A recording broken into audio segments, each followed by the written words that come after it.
Os seres humanos, assim como os LPs, têm lados A e B, e houve um esforço máximo para que ambos fossem mostrados.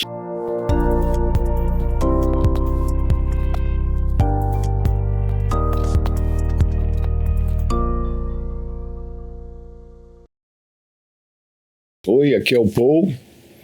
Eu estou aqui hoje para falar de um livro que eu li e que amei muito, né? Eu já li há muitos anos atrás e me marcou muito. Então vou falar dele. É o Chega de Saudade, do Rui Castro, que é uma biografia sobre a Bossa Nova.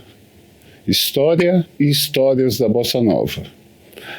Biografia, primeiramente, eu queria ilustrar um pouco sobre isso, porque eu acho importante, né? Na literatura, a biografia ela tem um papel diferente. Não é uma história inventada, criada, né?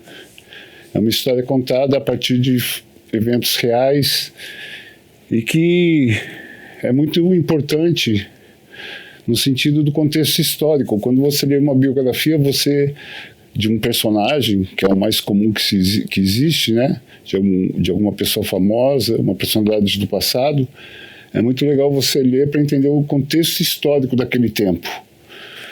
E valorizar e humanizar, né, os eventos do passado e também as pessoas, né, que viveram, que são ídolos ou ícones, eu não sei, porque normalmente se dedica a biografia a pessoas famosas, né. O fato do Rui Castro ter escolhido um evento torna isso um pouco assim legal, porque é muito raro em biografias você encontrar biografias de eventos. Ele escreveu esse livro, ele é um escritor que nasceu em 48 e a Bossa Nova surgiu em 59, né? Então ele pegou na adolescência a Bossa Nova, que nasceu e tornou-se assim forte, efervescente no Rio de Janeiro, é onde ele vivia. Ele testemunhou como público, né, a Bossa Nova, e escreveu um belo livro. Eu queria começar, antes de falar do livro, ler essa parte aqui que é do começo do livro, né, que chama Introdução e Agradecimentos. O autor, né, do livro, o Rui, ele escreveu isso, ó. Essa é uma história da Bossa Nova e dos rapazes e moças que a fizeram, quando eles tinham entre 15 e 30 anos. É também um livro que se pretende o mais factual e objetivo possível. Evidente que, tendo sido escrito por alguém que vem ouvindo Bossa Nova desde que ela ganhou esse nome e que nunca se conformou quando o Brasil começou a trocá-la por exotismos, uma certa dose de paixão acabou se intrometendo na receita, sem interferir, espero, pró ou contra na descrição da trajetória de qualquer personagem. Os seres humanos, assim como os LPs, têm lados A e B, e houve um esforço máximo para que ambos fossem mostrados. Então aqui eu vejo assim a honestidade, né, do autor, porque quando você escreve uma biografia, né, é interessante. Eu, por exemplo, eu nunca leio biografia se o cara está vivo ainda, porque ele não vai, sabe, assim, ser examinado do lado B dele, né? E eu acho isso muito importante na biografia, a independência, né, de quem está escrevendo diante dos fatos, mesmo ele confessando a paixão dele pela Bossa Nova. O que eu acho importante ressaltar nesse livro é como é legal que ele conseguiu, a partir do momento que ele começa a contar da ascensão do samba-canção nos anos 50, de um público que consumia discos de música instrumental numa loja de discos chamada Lojas Murray, no Rio de Janeiro. Tudo é no Rio de Janeiro. De um pessoal que tinha um fã-clube do Dick Farney e do cantor Lúcio Alves. E ainda da vida noturna, dos músicos da noite, e uma peça de teatro feita em 59 por... chamado Orfeu Negro, que tem o texto de um embaixador brasileiro na Argentina chamado Vinícius de Moraes e que foi musicada por um moleque que eles chamaram chamado Antônio Carlos Jobim. E daí nasceu essa aproximação entre os dois caras.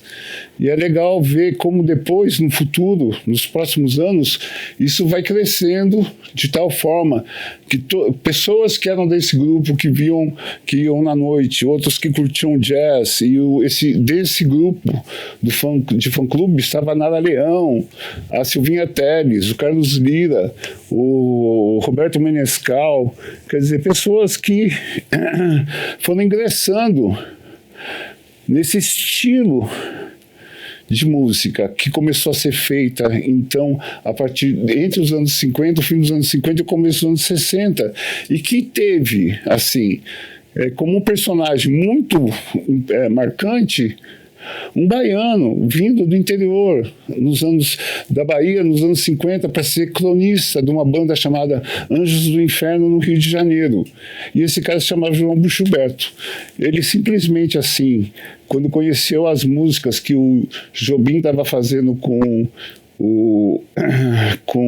letras do Vinícius e outros, e o Carlos Lira e o Roberto Menescal, ele achou que precisava ter uma batida de violão diferente. E ele voltou para a Bahia, disse que ele se trancou na casa dele por 6 meses, tocando dentro do banheiro da casa dele, até ele chegar na afinação que ele queria, e ele voltou para o Rio, mostrou isso para os músicos amigos deles, e eles gravaram o disco que chama-se Chega de Saudade, que é considerado o primeiro disco gravado de bossa nova.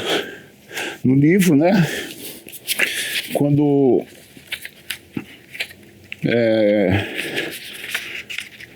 você abre a primeira página, é a foto, né, do selo do disco.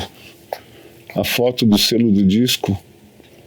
Eu recomendo a quem comprar esse livro, que não tem, eu encontrei ele, é muito fácil encontrar ele online, sendo vendido na estante virtual e outras páginas que vendem livros, né, sebo online. Essa edição da Companhia de Letras, que é a primeira, né, é a melhor, porque para quem gosta, né, tem fotos, tem um mapa.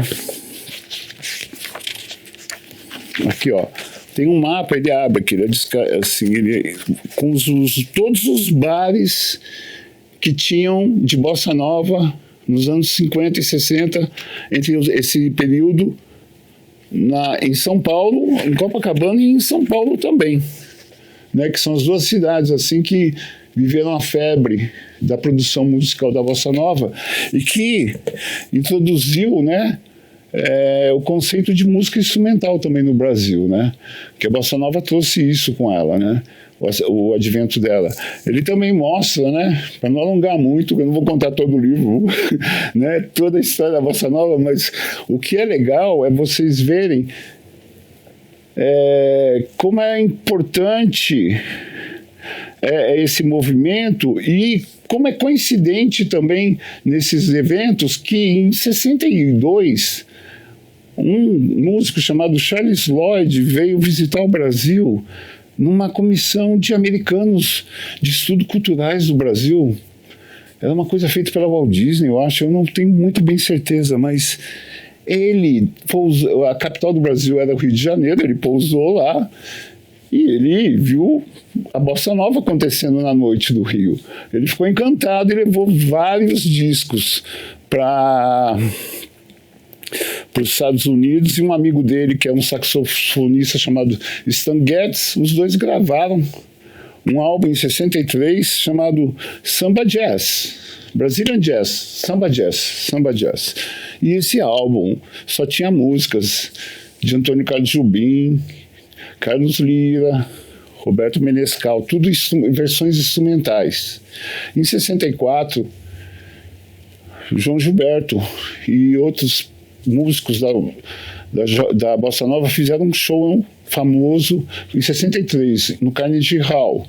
Esse show culminou na absorção muito forte da mídia norte-americana da música brasileira naquele momento, e que culmina na gravação da Garota de Ipanema num estúdio em Nova York com o João Gilberto, a mulher dele, a Su Gilberto, e o Stan Getz.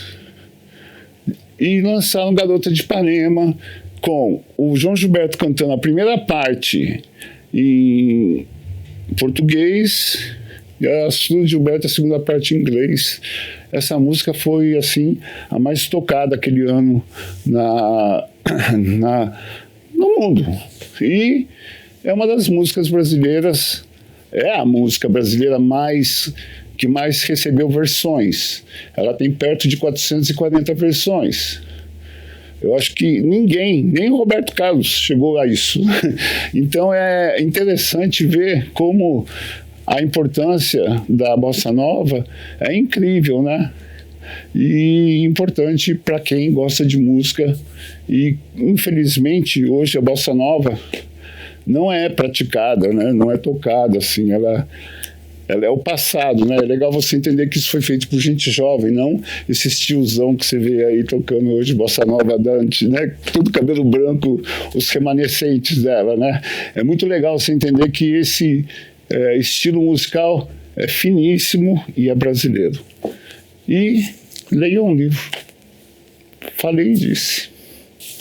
Eu quero agradecer muito a minha presença e o convite que me fizeram para participar do Leitores de Jacareí. Eu fiquei assim, extremamente honrado e surpreso, né? E eu acho que a leitura, né, é uma coisa fundamental na vida das pessoas, porque é o momento que dá a liberdade de você se autoconstruir, se autoconhecer.